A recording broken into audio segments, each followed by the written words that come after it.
habitaram com elas e tiveram filhos gigantes, os heróis da antiguidade.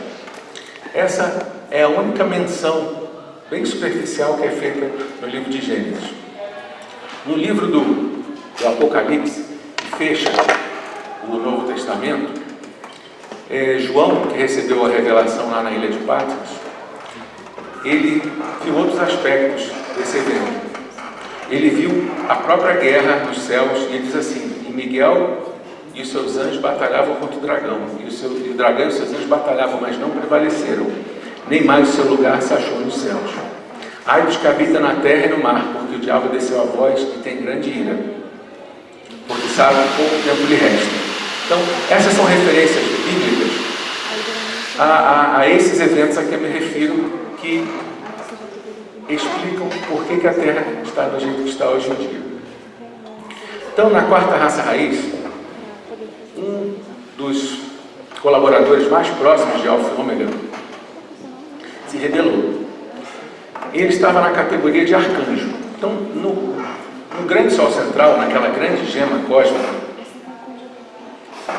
existem 12 hierarquias que estão ao redor desse centro. Essas 12 hierarquias correspondem aos 12 meses do zodíaco que nós temos, as 12 constelações do zodíaco, os 12 meses do ano, correspondem aos 12 apóstolos. Então, existe uma hierarquia que parte do grande Sol central, que vai até o finalzinho daquela parte da clara cósmica, que começa com Elohim, tem serafins, tronos, dominações, serafins, querubins, tronos, dominações, potestades, virtudes, principados, arcanjos, anjos, homens, vegetais, minerais, animais, vegetais e minerais.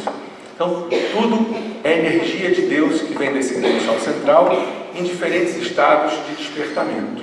Existem aqueles que estão apenas começando a sua jornada, como os cristais, que têm uma consciência que só comporta a ordem, até passar uma fase posterior para o gramado, para depois passar talvez antes para grãos de areia, e depois o gramado, e depois formigas. Então vai aumentando o grau de consciência desses seres. Então, na categoria do arcanjo, Lúcifer se rebelou, porque os homens foram criados depois dele, os filhos de Deus. Do grande Sol central, nessa hierarquia das 12 esferas, existem 3 reinos principais, mediante os quais a divindade se expressa. Existe o reino que corresponde ao aspecto divino que se chama poder. Existe o reino que corresponde ao aspecto da sabedoria, e o reino que corresponde ao amor. Então, no reino do poder, existem os Elohim e os elementais, que são os seres que constroem as formas, que são os seres do fogo, do ar, da água e da terra. Existe o reino dos seres crísticos, que são os filhos de Deus, e existe o reino dos seres angelicais. Então, Lúcifer era desse reino que corresponde ao dourado da sabedoria. E o homem foi criado posteriormente à imagem da divindade, e foi pedido que esse arcanjo adorasse essa imagem. E ele disse que de jeito nenhum, que ele sabia mais, que ele podia mais. Então foi um caráter ligado ao orgulho, que fez com que ele caísse. E como ele era um chefe das milícias, ele foi seguido por, na Bíblia fala, 1/3 das estrelas do céu que caíram. Então eles vieram para várias partes do universo criado. E chegando aqui, durante a quarta raça raiz, eles foram tomados por deuses, por seres superiores. Na Bíblia, essa fase chama-se o Jardim do Éden. Então, fala-se de uma serpente que tentou a Eva. Essa linguagem simbólica, ela é tanto real quanto metafórica. Serpente, esse ser serpente, a serpente é um ser da hierarquia caída. Então tentou Eva, e Adão e Eva são como se fossem os nossos arquétipos da nossa alma, daqui da Terra. Então, a partir da quarta raça raiz, houve um descenso na consciência das pessoas. Se no início nós pensávamos com Deus, no início que é chamado a Idade do Ouro, segue-se o momento em que o ser não pensa mais com a divindade. Ele já vai cada vez mais autocentrando e vão se fechando certas passagens sutis. E ele vai se tornando cada vez mais sólido, variando um pouco. Então chega um momento em que as passagens se fecham e ele já não pensa mais diretamente com Deus, mas pensa indiretamente. Essa fase chamada de Idade da Prata. Segue-se esse padrão de descenso e essas passagens sutis vão se fechando e chega um momento em que o ser, aquilo que era verdade na primeira fase, nessa terceira fase, que chama Idade do Bronze, vira como se fosse um mito, vira história, vira contos de fadas. É como o Cíclope, com o olho na testa, como o Minotauro, é como os seres da mitologia, das várias mitologias.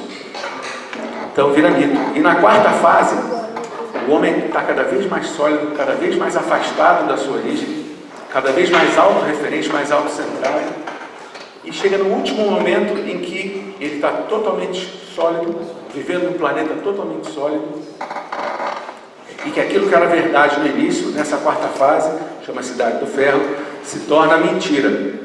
E aquilo que nunca foi verdade, sempre foi mentira aos olhos da hierarquia celestial, se torna como se fosse verdade.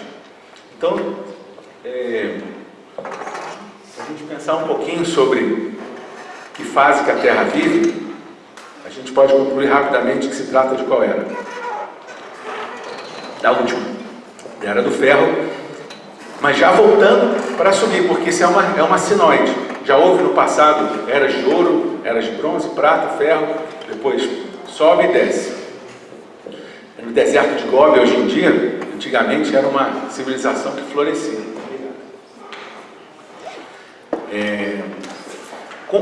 Com essa influência desses seres, em que o conhecimento foi pervertido, eu gostaria de mostrar para vocês umas 2 ou 3 imagens, se o tempo permite, sobre seres dessa fase decaída.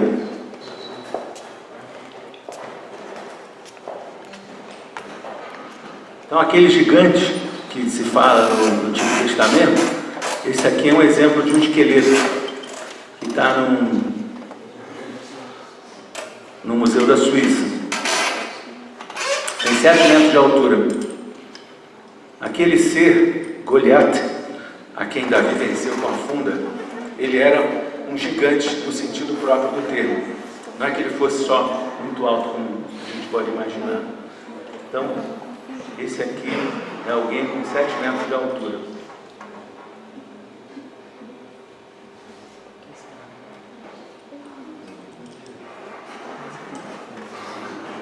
Aqui, um tipo de crânio encontrado no Museu do Peru. Esse crânio é de seres que foram encontrados em escavações arqueológicas, eles estão no Peru. Aqui, eu me referi à civilização suméria.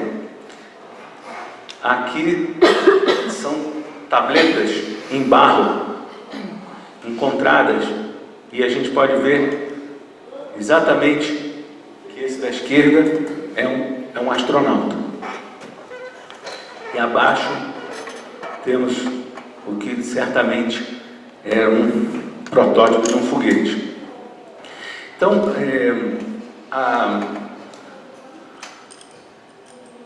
existem, portanto, registros geológicos, físicos, que mostram essa atividade desses seres de fora do planeta Terra. E quando eles chegaram e foram seguidos, isso abriu uma barreira de proteção que havia na Terra. E seres de outros sistemas de mundos vieram para cá também. existe um cinturão de asteroides entre Marte e Júpiter, que era um planeta, era o 12º planeta, chamado Marduk, ou Maldek, que explodiu pelo uso da energia atômica. Então, antes do planeta explodir, alguns desses seres vieram para cá, e muitos vieram atrás do que se chama da luz líquida, que é o ouro. Encontraram lá na África, no sul da África, vastas reservas, pegaram macacos antropóides superiores que havia por lá, misturaram genes com genes das deusas da fertilidade e criaram uma raça de robôs para fazerem prospecção de minérios.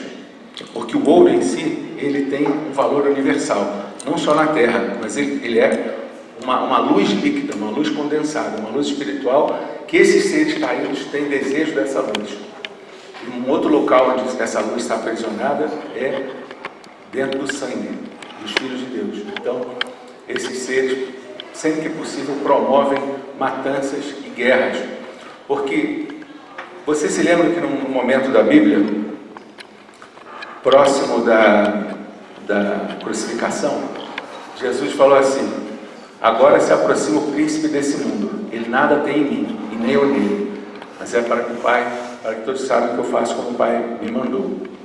Então, esse príncipe do mundo, ele tem esse cargo, é quem toma conta dessa consciência caída da idade do ferro, em que a Terra se encontra hoje em dia. Então, uma das capacidades de arcanjos, como Lúcifer era, é duplicar almas.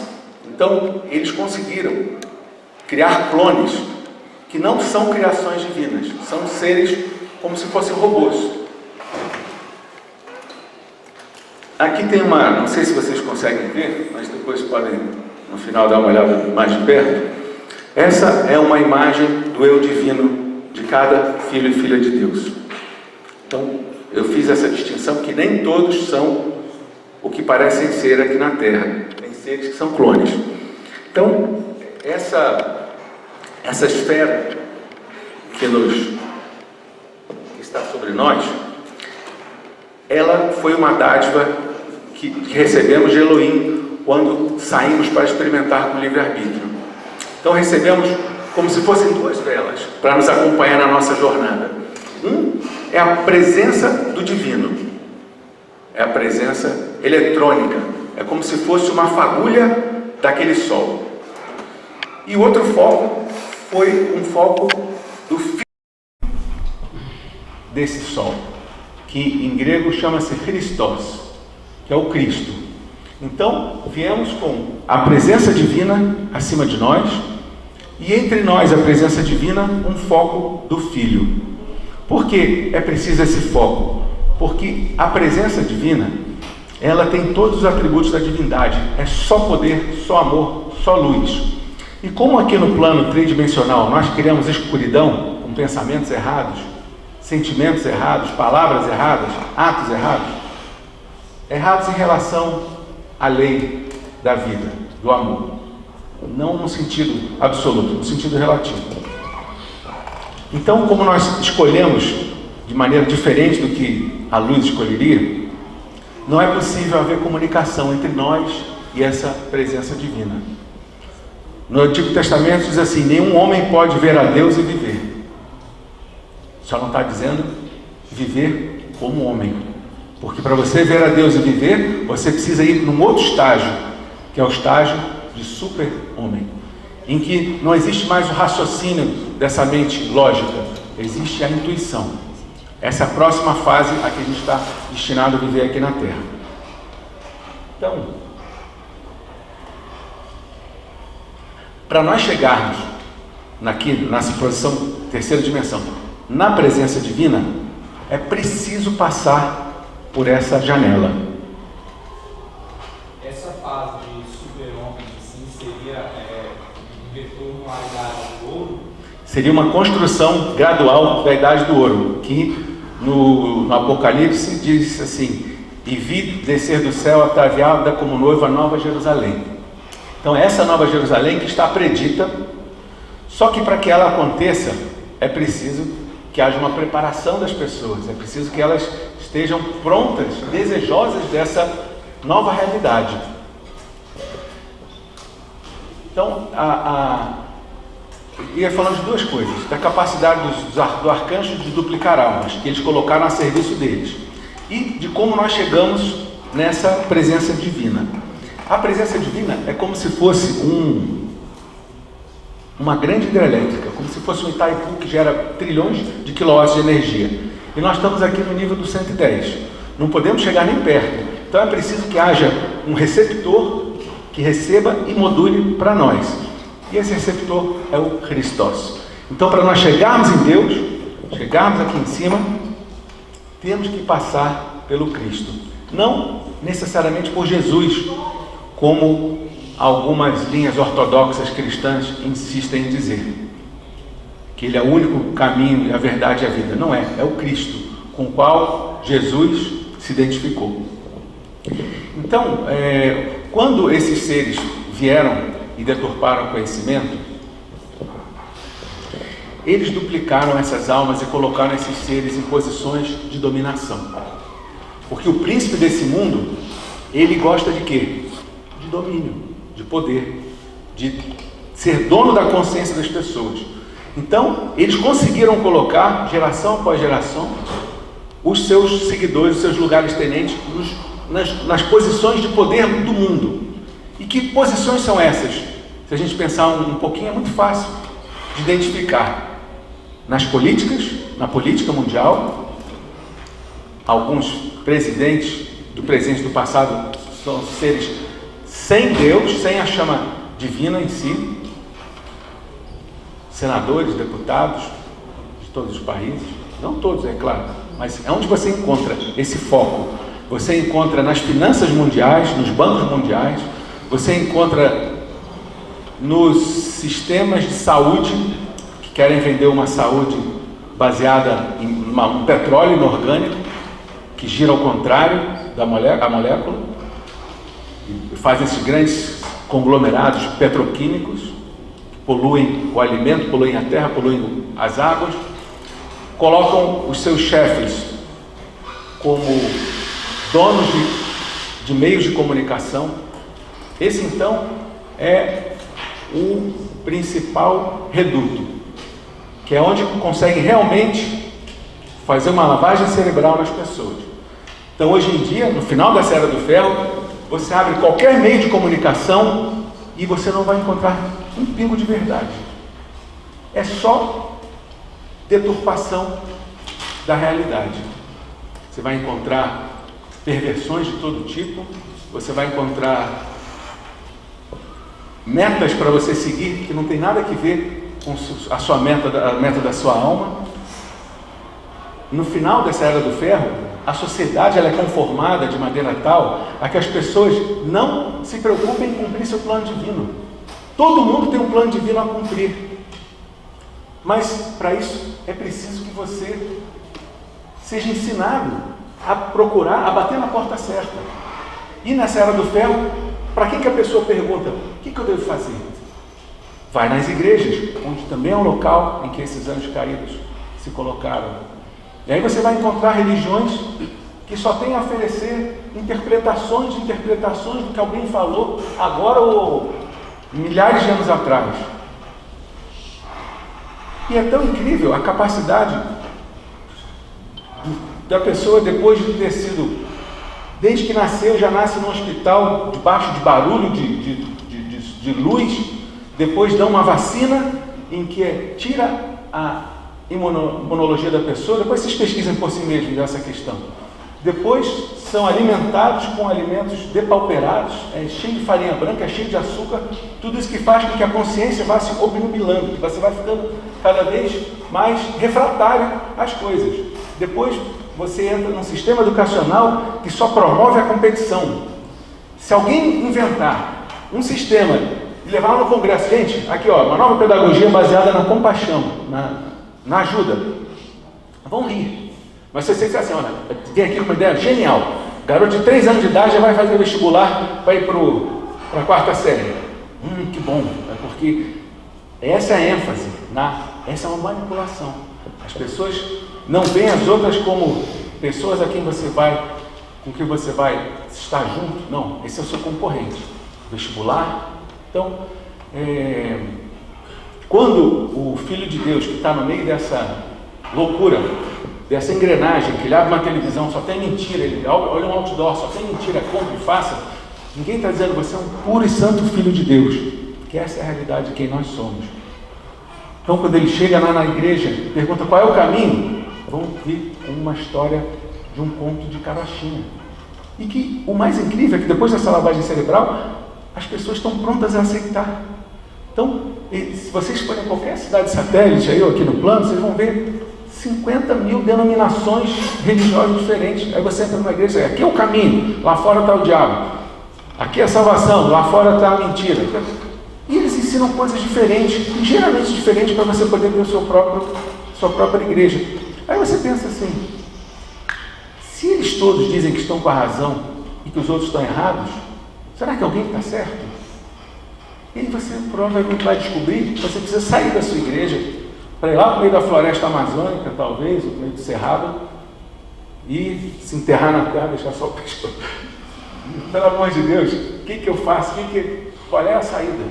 E aí talvez as coisas se abram, porque é preciso sair desse caminho que o mundo está apresentando, porque é um mundo que não sabe.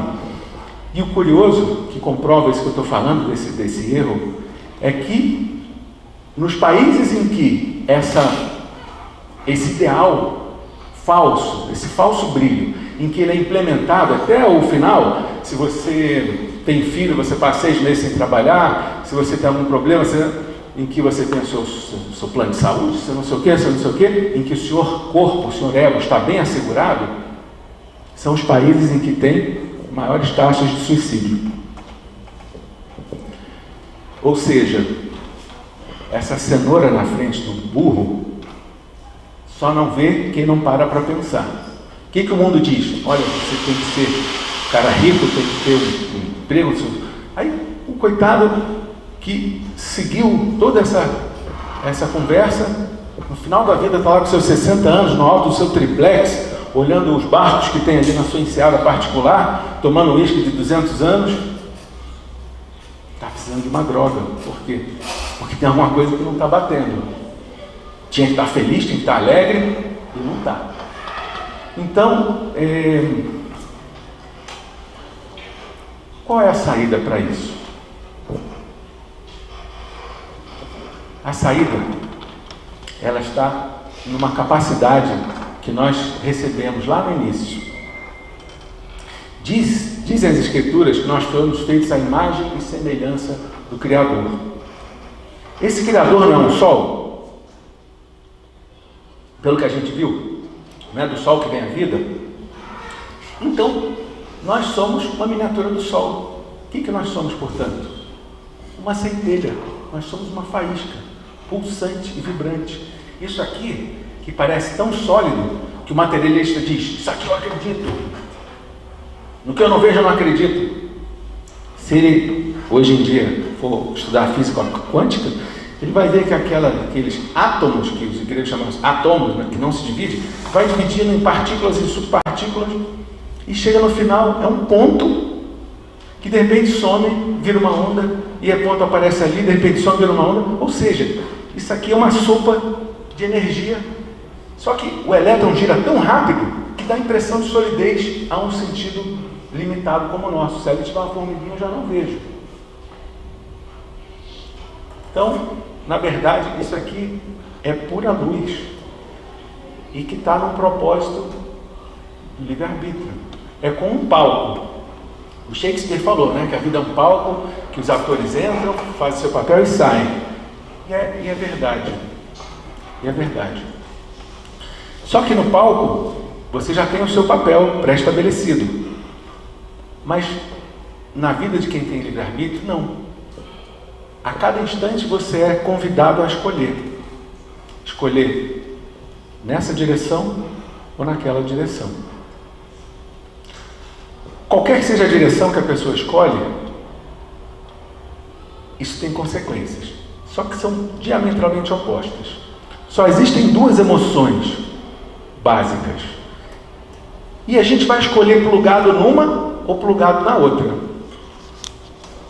Uma é real, a outra é irreal. Mas as coisas irreais parecem reais. Então, na verdade, só o que existe, que é o que é eterno, chama-se amor. A outra polaridade, a polaridade do medo, de onde derivam todos os seus filhotes, que você imaginar, é o ataque, a ganância, a inveja, a luxúria, tal. E do amor vem os seus filhotes, que é a compaixão, a tolerância, a ajuda, a bondade. O mundo fala, esse aqui que é o real, que é o que te dá poder. Esse daqui é uma fantasia, talvez que os chamados santos seguiram, mas não é prático. Então, a pessoa tem duas maneiras de viver. Ou ela vai viver consciente, ou ela vai viver inconsciente. A pessoa que vive consciente, ela cria. A pessoa que vive inconsciente, ela reage. Se você não cria, a consciência da massa vai criar.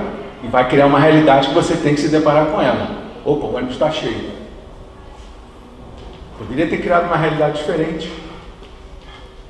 Um mero exemplo do dia a dia. Então, a solução está numa característica que nós recebemos quando fomos criados como uma pequena fagulha. Que, como imagem daquele centro, é um poder que nós podemos acessar. Apesar de toda essa roupa que nos afasta desse centro. Então, qual é a chave? A chave é o nome de Deus. E que nome de Deus é esse? Lá na Cabala a gente tem pelo menos 72 nomes. Mas eu me refiro ao nome que está revelado no Antigo Testamento, no livro de Êxodo. Se alguém já leu e se lembra dessa passagem, é Êxodo 3:11, em que Moisés estava apacentando lá o rebanho do seu sogro, do Jétro.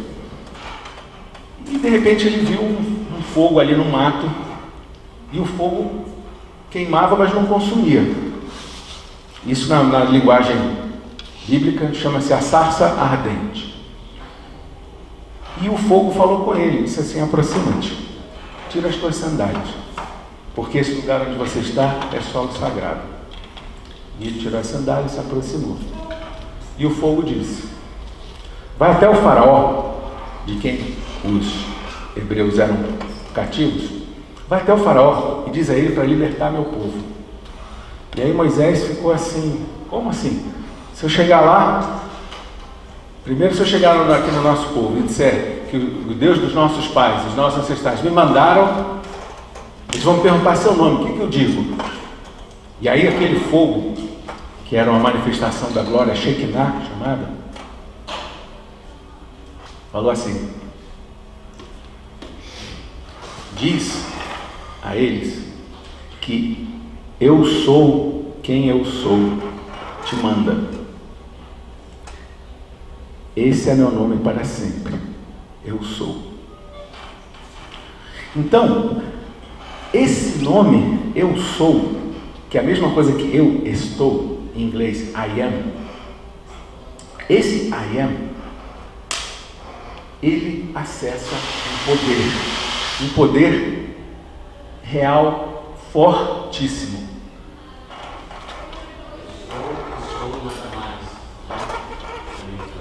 Isso. O eu sou é a chamada lâmpada de Aladim. Vocês lembram daquele mito das histórias árabes, em que o Aladim encontrou uma lâmpada, e aí ele esfregou, apareceu um gênio. O gênio falou: sim, mestre, comande. O eu sou é, no mais literal sentido, o gênio da lâmpada. Então, as duas maneiras de viver, consciente ou inconsciente. A pessoa que está inconsciente, ela vai usar esse nome, esse poder, de uma forma não construtiva, para não dizer errada. E quem está consciente, usa esse nome para conseguir seus objetivos do bem. E quanto mais inconsciente, quanto mais ignorante a pessoa, mais ela vai usar esse nome de uma maneira equivocada. Ela vai afirmar em nome de Deus, sem saber que ela está doente, que ela é pobre, que ela está desesperada, que ela está desempregada, que ela está isso e aquilo. E quanto mais ignorante, mais ela vai repetir. Aí encontra com fala, poxa, mas eu estou aqui com umas dores, com não sei o quê. Aí enquanto eu vou falar, eu estou com não sei o quê. Eu estou desesperado porque eu estou ficando.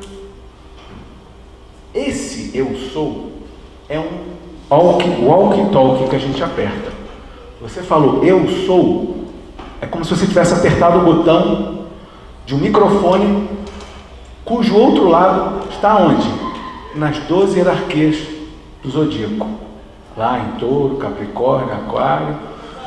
E aí, eles vão, assim que eu falei eu sou, eu estou, eu apertei, sem saber, e vão mandar alguma coisa. Porque quando você diz que você está ou você é, você qualifica aquilo, né? Eu estou isso, eu sou isso, eu estou aquilo, eu sou aquilo. E é esse isso ou aquilo que eles querem conhecer. Aqui é a nossa amiga Kátia.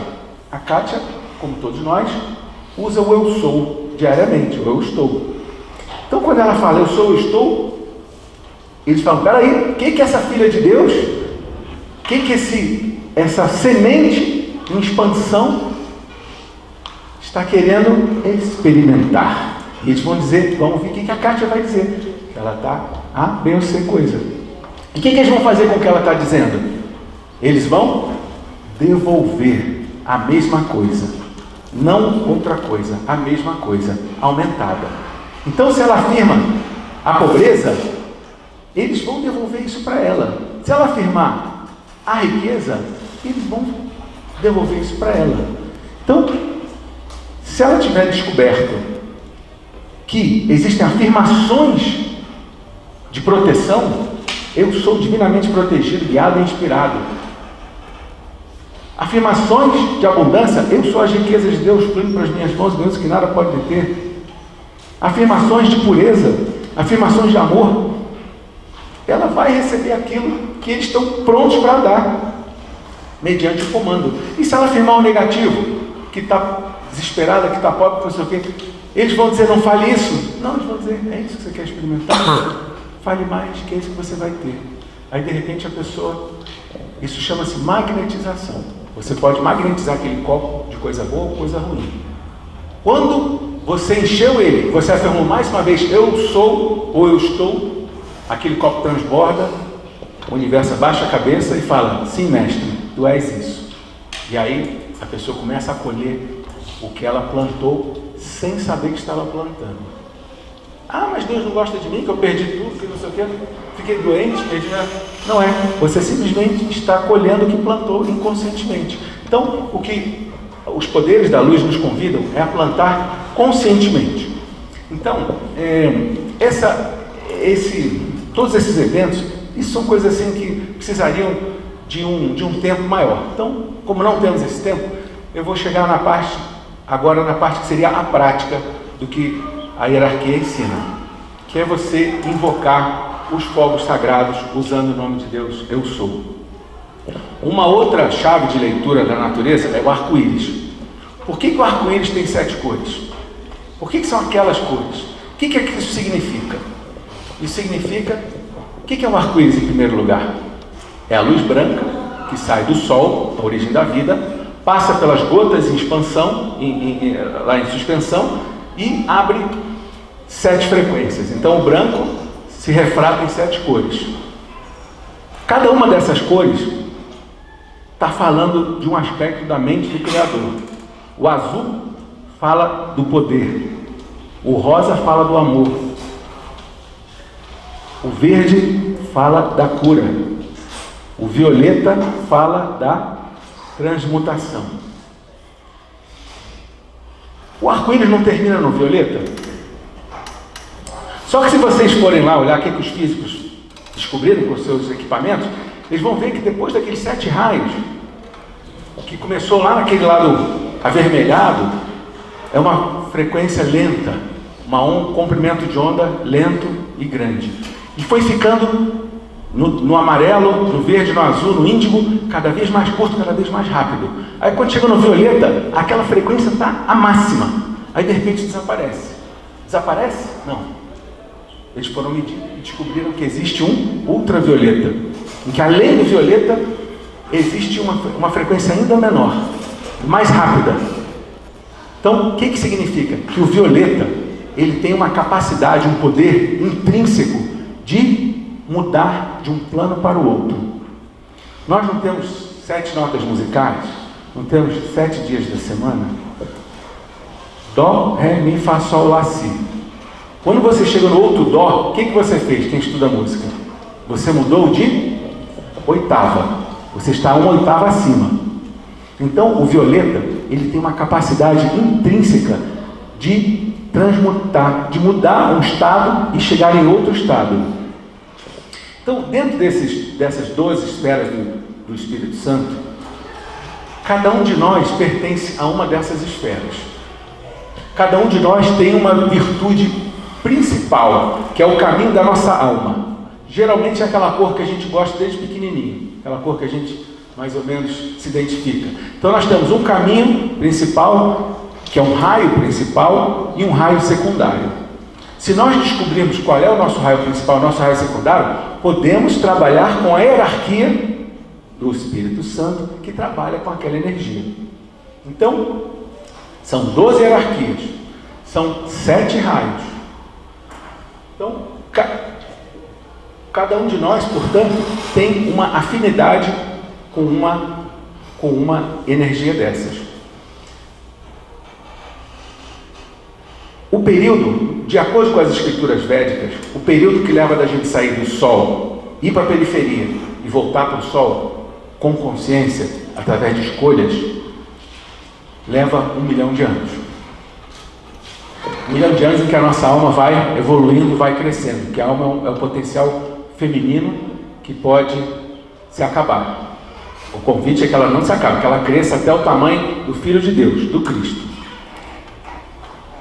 Essa é a grande meta da nossa alma, que as igrejas não permitem que as pessoas reparem que está lá na Bíblia, porque elas querem insistir em que só existe um Cristo, por questões que eu não vou entrar agora, mas tem muito a ver com dominação. Nas epístolas de Paulo, ele fala o seguinte: até que o Cristo seja formado em vós. Vejam bem, até que o Cristo seja formado em vós. Em outro lugar ele fala assim: não mais eu, mas o Cristo que vive em mim. Então essa é a nossa meta, é a gente se transformar no Cristo. Aliás, Jesus falou assim: coisas maiores do que essas fareis. Não está lá? Se vocês já leram lá, coisas maiores do que essas fareis. Como é que você pode fazer uma coisa maior do que o Cristo? Se tornando no Cristo. Então, essa é a meta que as escolas deveriam ensinar desde que a gente é pequenininho. Você está aqui, meu filho, minha filha, para se transformar no Cristo. Para isso você precisa fazer escolhas certas. Ali embaixo, vocês têm São José. Ele, até fazer a ascensão, se transformar no Cristo, ele diz que fez mais de 2 milhões de escolhas certas. Esse aqui é uma representação do Sr. Gautama, que também fez escolhas certas. Hoje em dia, ele está na posição de Senhor do mundo. Aquele ali, do meio, conhecido como Abraão, mas também conhecido como... quem que poderia... Rei Arthur, Thomas More, Sir Thomas More. Ele pertence ao raio azul, que é o raio da vontade de Deus. Todas as vidas dele, ele privilegiou a vontade de Deus, se tornou o Senhor desse raio. Eu falei das vidas dele. Alguém tem alguma... Eu preciso falar alguma coisa sobre vidas anteriores? Por favor, se alguém precisar de um... A gente fala aqui rapidamente. Tranquilo. A igreja, desde que Constantino transformou o cristianismo em religião oficial, esses seres decaídos tomaram conta. A prova é que mandaram queimar mais de 2 milhões de pessoas na fogueira. Eles reconhecem 50 mil, mas foram mais de 2 milhões. Um filho de Deus não faz isso. Então, Eles, naquela época, eram copistas que escreviam a Bíblia. Então, de acordo com o interesse político do momento, tiravam-se coisas, acrescentavam-se coisas. E ali, Jesus entra numa aldeia e vê um cego. E os discípulos perguntam: Rabi, por que esse homem nasceu cego? Porque ele pecou ou porque seus pais pecaram? Jesus, para as multidões, falava por parábolas. Para os 12 ele falava diretamente. E esses 12 que sabiam perguntaram: ele nasceu cego porque ele pecou ou seus pais pecaram? Que momento que esse menino teria pecado para nascer cego? Os ortodoxos chegam a dizer que foi na barriga da mãe. Enfim. Em outro momento, diz assim: quem vocês acham que é João Batista? E ele fala assim: João Batista era Elias que havia de voltar. E ele voltou e não o reconheceram. E fizeram com ele o que quiseram. Então, essa é uma realidade. Que faz parte, aliás, do caráter de Deus. Dar oportunidade sobre oportunidade. Se você nessa vida, você não escolheu certo, você não vai para um lugar de danação eterna, muito menos. Você vai ter uma outra oportunidade. Imagina um garotinho que nasceu numa favela brasileira, o pai foi preso, a mãe virou prostituta, o garotinho com 5 anos é criado na rua, com 10 está vendendo drogas, com 15 está com uma arma na mão, com 16 já matou uns 5, com 17, 18 a polícia mata ele. Aí vai sair lá na coisa do jornal: bandido é morto. E aí pergunta para quem está lá no púlpito: para onde foi o espírito desse bandido? E o que eles vão te dizer? Foi para onde? Para o umbral, para o inferno. Por quanto tempo? Por toda a eternidade. Como se um Deus que dizem que é só amor fosse capaz de fazer uma coisa dessa que o pai do menino não seria capaz. Então, o fato é isso. Então, que todas essas vindas e idas e vindas desses seres, eles fizeram escolhas certas e se tornaram um com aquela virtude.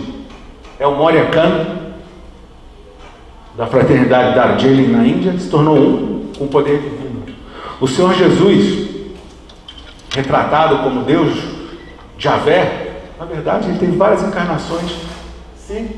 Ele é conhecido como José, aquele que foi vendido pelos irmãos como escravo, e que ele até deu uma taça para incriminar eles no deserto.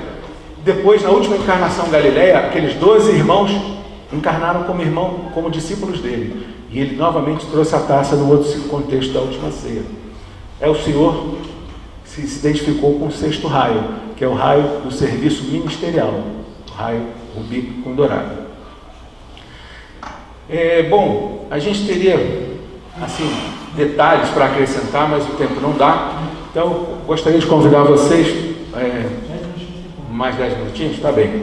Mas seria interessante a gente praticar.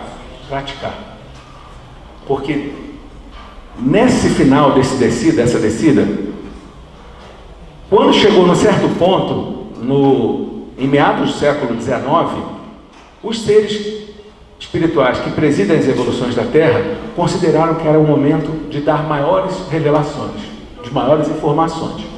Então, os primeiros ensinamentos que realmente são afinados com o que é certo, que eu conheça, do que eu andei pesquisando, foram trazidos a uma senhora russa, Helena Petrovna Blavatsky, chamada também Madame Blavatsky, criadora da teosofia. Depois disso, só que ela recebia os ensinamentos dos mestres que não diziam o seu nome, era só mestre M, DK e KH.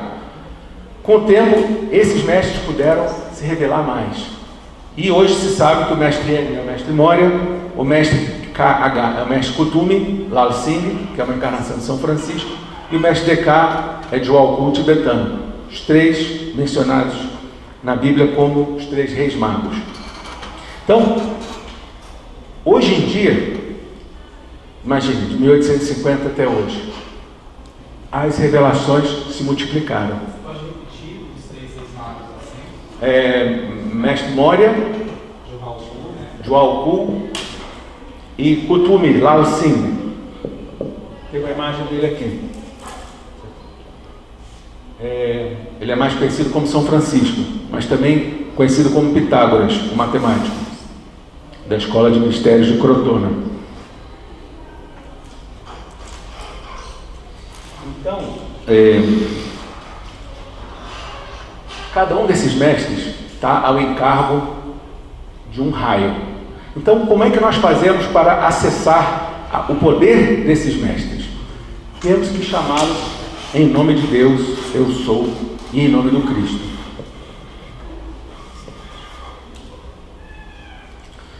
São 12 esferas. O corpo causal é o que fica em volta da nossa presença, eu sou, é um acúmulo das nossas virtudes. Jesus falou assim: acumulem tesouros no céu, onde o rato não rói e o ladrão não rouba. Não é um céu a bilhões de quilômetros, é aqui em cima da gente, entre 2 e 23 metros de distância. Quanto mais a pessoa está sintonizada com a presença divina, mais a presença divina se acerca da pessoa. Nas Escrituras diz assim: aproxima-te de mim, eu me aproximarei de ti. São Francisco, por exemplo, ele era tão magnetizado com essa presença que ele saía do chão. Ele levitava, porque anulava a gravidade do corpo dele. Então, Jesus falou assim: até agora nada pedistes em meu nome. Isso quando ele já estava indo embora. Pedi e recebereis. Ele falou: peçam em meu nome. Então, isso aí tem um conhecimento. É preciso pedir em nome do ser cuja virtude a gente quer acessar. Então, por exemplo, se eu quiser trabalhar nesse momento com proteção, eu vou invocar os seres do raio da proteção, que é o raio que corresponde ao azul. Se eu quiser invocar sabedoria, eu vou invocar os seres do segundo raio, o raio dourado. Se eu quiser invocar amor, os seres do raio rosa. E para isso eu digo assim: em nome de Deus, em nome do Cristo, eu decreto. Existe uma escola, você pode, é uma moderna escola de mistérios, em que aqueles mistérios que na época de Jesus, para a pessoa conhecer, ela precisava ir para o Egito, para a Palestina, para Mênfis, para Luxor. Esses ensinamentos foram na terra destruídos pela escuridão, e hoje eles se acham no estado ascenso. Então, existe uma escola a qual vocês podem participar, que se chama uma Fraternidade dos Guardiães da Chama. Quem participa da fraternidade recebe 33 lições, uma por mês, correspondente aos 33 níveis de iniciação crística. E aí você adquire tinha até um livro em português, Manual de Decretos? Isso. Obrigado. Então aqui, vocês podem ver que tem cores aqui dentro. Orações, meditações e decretos dinâmicos para a transformação pessoal e mundial.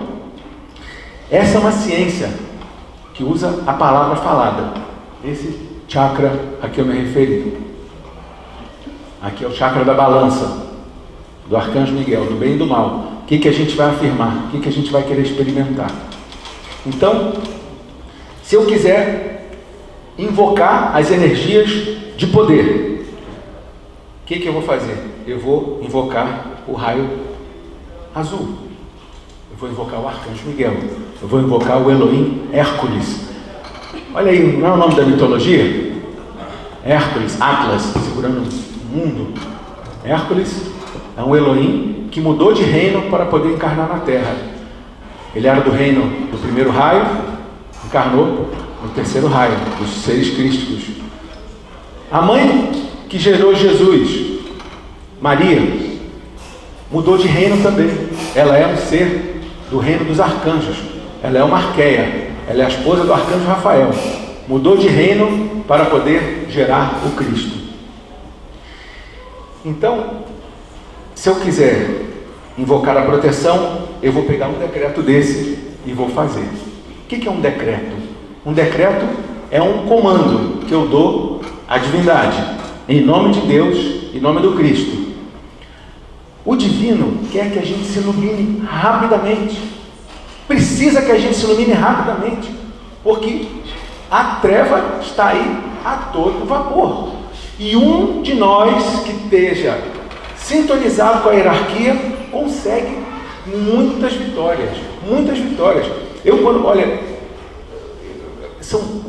já tive tantas provas disso que não dá tempo de explicar, mas eu digo para vocês, a pessoa antes do decreto, de aprender a decretar, vive uma realidade. Depois que ela aprende a decretar, ela passa a ter outra realidade. Depende de quem? De você.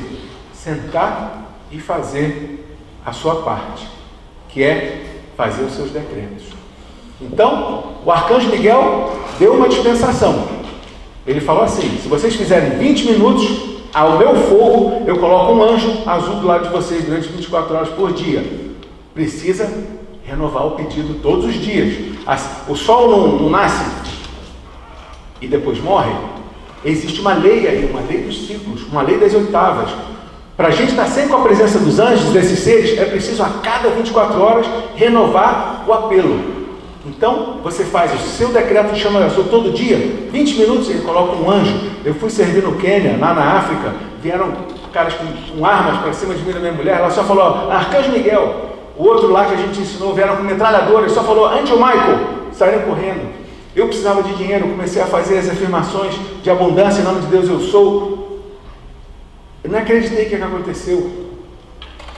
Então, é muito forte, é um poder real e verdadeiro. Vocês precisam só ter a experiência disso, porque a convicção, ela vem com os resultados. E o resultado, ele vem com a prática. A gente não gasta tanto tempo, sei lá, no WhatsApp e não sei o que, de Facebook.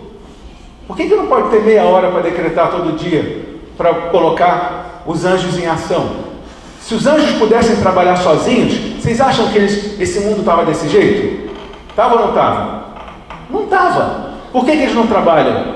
Porque quando nós ganhamos o livre-arbítrio, com isso veio uma consequência, que Deus falou para toda a hierarquia: não interfiram na terra, nos assuntos dos homens. Eles estão experimentando com o livre-arbítrio. Vocês só intercedem em duas situações, se vocês forem convidados. Como é que a gente convida um anjo?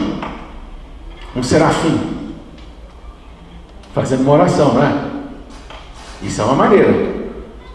Uma outra maneira, praticando meditação, porque aí eles vão ver que você está procurando ir além dessa mente pensante, que pode causar mais dano do que resultados positivos, se a gente usa de acordo com a máxima mente da consciência. E existe uma terceira maneira da gente receber essa ajuda, que é dando ordens, decretando. Eu decreto em nome de Deus tal coisa. No livro de Jó, Jó fala assim: decretai algo e ser-te-á concedido. Aí tem gente que acha que é erro de tradução. Em inglês é assim: command me, mande-me atuar. Está lá, livro de Jó, mande-me atuar. Como é que eu vou mandar Deus atuar? Não, você só pode estar errado. Quem sou eu para mandar Deus atuar? Pelo contrário, Deus está esperando que a gente mande Ele atuar, porque aí a gente vai colocar o poder dele, não o nosso, que a gente não tem força, mas Ele. Em nome de Deus, em nome de Cristo, eu invoco o arcanjo Chamuel e Caridade para descer até os 33 subníveis do plano astral, para limpar toda essa corja que está lá, aparecendo aí na mídia. E não é que inventaram até jogo os jovens se suicidarem? Isso é um abuso. É um abuso. E por que está assim? Porque os filhos da luz não se mexem. Não se mexem. Preferem sexta-feira ir para o boteco, ou ficar assistindo Faustão, ou não sei o que mais. E é preciso a gente ganhar essa batalha. E não vai ser ganha se a gente não vestir a armadura do arcanjo Miguel, que está ali, ó. São Miguel, chamo por ti, com Deus Pai, de fogo azul, liberta-me agora. De divino poder, proteção, mente no mundo, sobre a bandeira, raso, transcendendo, na frente, São Miguel, motivo. É uma ciência. À medida que você vai abrindo os seus chakras, essas energias, eles vão descendo e vão trabalhando. Será que não tem frente de trabalho suficiente para que o Filho de Deus sente numa cadeira e façam o que precisa fazer, para que os arcanjos possam vir trabalhar, que se a gente não manda, eles não podem. Não podem, essa é a realidade. E a oração, ela é muito boa, mas depende da fé da pessoa. Um dia a fé está o quê? Um dia a fé está forte, um dia a fé do cara está assim, outro dia nem se fala. Então como é que eles vão poder depender de uma situação dessa? Eu preciso que a gente diga, em nome de Deus, em nome do Cristo, Arcanjo Miguel, trabalhe. Em nome da minha mãe, poderosa pessoa, do Santo Cristo pessoal, invoco para os arcanjos. Fé, Arcanjo Miguel e fé, suas legiões de anjo, lâmpada azul. E eu decreto. Aí você faz o seu pedido. O decreto tem 3 partes. Tem um preâmbulo, em que você chama a hierarquia que você quer trabalhar. Tem um pedido, em que você faz o seu pedido. E depois você decreta. E depois tem um fecho ou conclusão. Antes que a gente passe para... Eu pedi, então, por favor. Tem que fechar. Tem que fechar? Gente, então eu gostaria só de que vocês levassem para casa um folheto de chama violeta, em que vocês vão ver como praticar. Eu gostaria que, enfim, vou deixar aqui meu celular, vou deixar aqui com o Eric. Se alguém tiver alguma dúvida, alguém quiser... Nós temos um grupo que se reúne 3 vezes por semana, tem um serviço de cura às quartas-feiras, tem um serviço de domingo, que é um serviço mais devocional, e no sábado, para quem se torna guardião da chama, existe um serviço de decretos, em que a gente se junta para decretar. Enfim, um tempo reduzido como esse, de fato, não dá para a gente... Meu telefone é 98107-0203. Ele tem um WhatsApp. Eu estou envolvido assim com vários projetos, a vida está um pouco corrida, mas se me mandar um WhatsApp, no mínimo eu gravo e respondo, né? Tá, no panfleto, aqui a Fabiola, que diz que tem alguns outros telefones. Posso fazer uma pergunta rápida? Os aquarianos estão na era de aquário. Toda essa influência que o planeta está passando, ele de fato tem uma influência maior para os aquarianos que estão passando, tanto emocional quanto de saúde também, as coisas que vêm acontecendo no mundo. Olha, a Terra está vivendo uma fase de retorno acelerado do karma. É um ciclo de 26 mil anos que está se fechando. Então, desde os anos 60, o retorno do karma tem sido acelerado. Porque existe um quadrante etérico, emocional, mental e físico. O retorno já está no quadrante físico. Então, hoje em dia, muito dificilmente você encontra uma família que não tenha seus problemas para lidar. Por quê? Porque é o karma que está retornando desde a Atlântida, desde a Lemúria. Então, essa colheita do karma, ela é aproximadamente equitativa ao karma proporcional da pessoa. Que eu saiba, não existe um maior ou um menor grau de facilitação ou de dificultamento pelo simples fato da pessoa pertencer a um signo do zodíaco, né? Claro que, se você for ver nas entrelinhas, cada uma tem suas particularidades, mas assim, em linhas gerais, depende do que você plantou, do que você está colhendo, né? E aí, se você faz a chama violeta, gente, essa aqui é a maravilha. A lei divina fala assim, que você planta, você colhe. Em outras palavras, chama-se lei do karma. Mas se você faz a chama violeta 15 minutos, você queima o karma nas últimas 24 horas. E se você faz a chama violeta antes do sol nascer, a cruz que você ia carregar naquele dia, que é calculada por computadores cósmicos, existe uma classe de anjos que na hora que a pessoa vai acordar, ela vai e coloca a cruz que ela tem que carregar pelas próximas 24 horas, de acordo com todos os cálculos que eles fazem. Se você faz a chama violeta antes, você não precisa colher aquilo. Aí o que você faz? Você vai receber o karma do mundo. Parece assustador, né?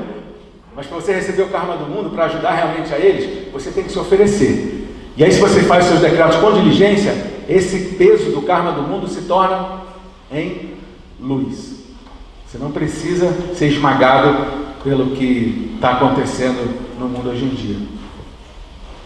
Então, basicamente isso. Fala aí. Mais uma pergunta. Alguma pergunta? Por favor. Eu vi você falando nessa parte esotérica sobre a questão da construção do Cristo interior, né? Seria o processo de cristificação dele. A minha pergunta estudando a questão da árvore da vida, das sefirot, No ensinamento, se você quer estudar a Cabala, tem uma riqueza. Tem livros aqui, livros sobre a Cabala aqui. Nessa questão das sefirot, eu consigo perceber que essas 9 que ficam entre a Keter e a Malhu, que é entre a coroa e o reino, seriam as qualidades, as virtudes do Deus espelhadas no ser humano. Esse processo de purificação, o fortalecimento das relações das sefirot. Eu diria que é um processo de você desfazer o negativo que está no seu corpo causal. Não, na contraparte do corpo causal. Porque nós somos assim no alto como embaixo. Então, nós temos acima de nós um corpo causal que tem todas as virtudes que a gente jamais acumulou, desde que a gente saiu do grande sol central. E aqui abaixo nós temos esses 7 chakras principais, né? Então aqui no chakra aqui do umbigo, daqui para baixo, existe a contrapartida daquela perfeição. Se você pensa um pensamento perfeito, um gesto de caridade, um sorriso, você está colocando essa energia lá para sempre, ela é sua. E se a gente qualifica negativamente a energia que está recebendo a cada instante, ela pela própria natureza vibracional, ela vai descer. Esse chakra aqui, o pensamento sai por ele como se fosse do fundo do buraco de uma agulha. Um pensamento polarizado com amor, ele tem uma vibração rápida, ele é visto como luz. Um pensamento trocado de um egoísmo, de um ódio, ele tem uma vibração lenta. Então aquilo desce. Desce para onde? Para o planeta Terra, que com esse acúmulo dessa energia se torna uma bateria carregada negativamente. Por isso, vigiai e orai. Se você não caminha para frente todo dia com a luz, você caminha para trás, sem saber, que é uma esteira rolante que está andando para trás. E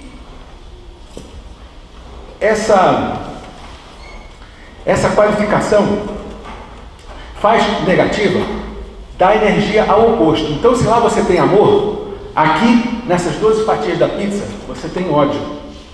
Aqui tem feitiçaria, tem desagrado, vago desagrado, tem arrogância, tem ego, tem tudo negativo. Então, a parte antagônica de cada uma delas. É o oposto. Nós temos as virtudes e temos o oposto. Esse oposto está como se fosse, imagina um ovo cozido cortado ao meio, daqui para baixo. Então aqui tem as 12 linhas do negativo nosso. Por isso é que São Paulo falava assim: o bem que eu quero fazer eu não faço, mas o mal que eu não quero eu faço. Por quê? Porque esse aqui é o chamado cinturão eletrônico, em que vive o morador do umbral, que é um falso eu que nós criamos e que está sempre querendo botar a cabeça para cima. Aí de repente você está no seu carro, aí o camarada que passa te dá uma fechada, te diz um palavrão. Aí, morador do umbral, prato cheio. Aí, se você está já com Cristo antenado, não, isso aqui é uma irrealidade que já não corresponde mais eu ficar fazendo. Mas é o morador do umbral. E o Arcanjo Miguel ainda fala assim: o morador do umbral se tornou tão forte em vós.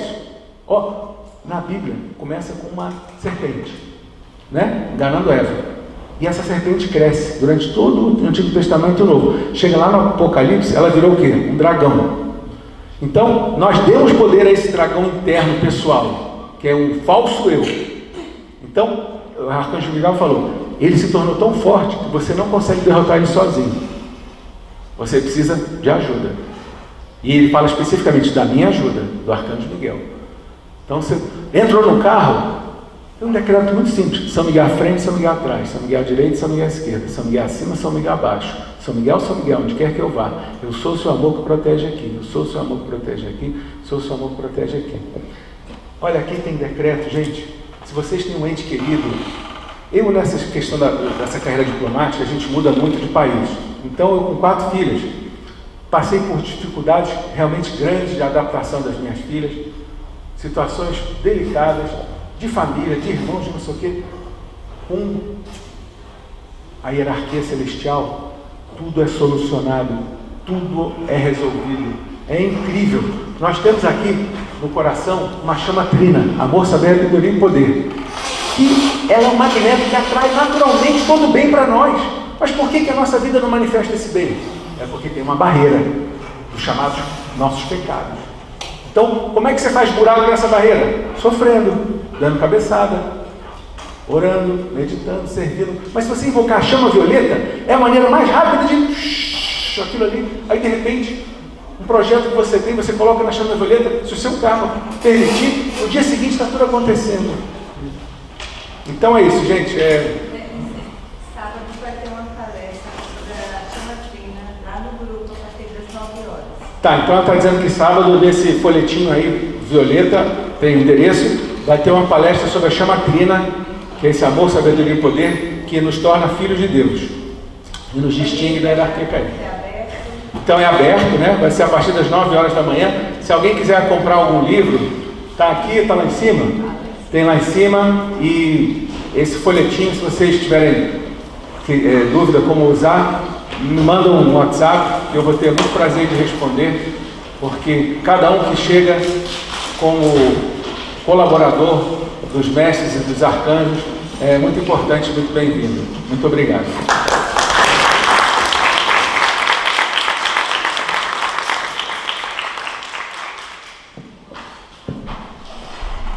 Gente, então é isso. Agradeço a presença do palestrante Luiz, tudo que foi depositado. Semana que vem tem uma nova palestra. Agradeço a presença de todos. Tenham um ótimo dia.